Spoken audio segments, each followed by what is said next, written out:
One thing I hear from empty nesters so often, and I get it because I too struggle with it at times, is like, what's my purpose now? And it makes sense because for 18 years, you've been taking care of these humans, even though as they've gotten older and pulled away, they've still been in your home, and like you've still had that responsibility towards them.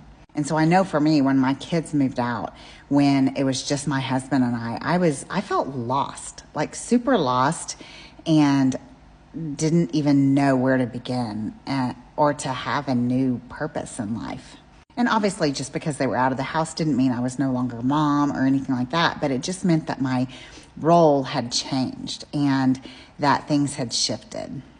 And so I get if that's where you're at. If you're at this place in life where you're going, I just don't even know what to do.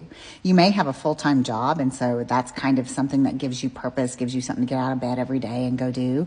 But for some people, like for me, I was a stay-at-home mom. That's all I did.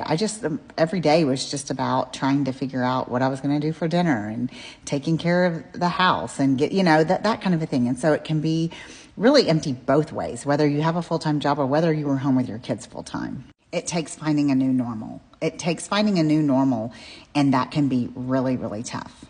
And I've been an empty nester now for 10 years, but I'm still in this phase of life where I'm trying to figure out me. Like, I am past the place where I'm like, oh, I miss him. I want him to be home. I love being an empty nester, but I still find myself going, okay, what next? What's next for me? What do I want to do in these years that I'm now grandparenting and empty nesting? So if you're struggling, it's okay, mama. It's okay, because that's normal, and you're going to hopefully get to the place where you love your empty nest and that you find it fulfilling and you find other things that excite you and get you out of bed every day.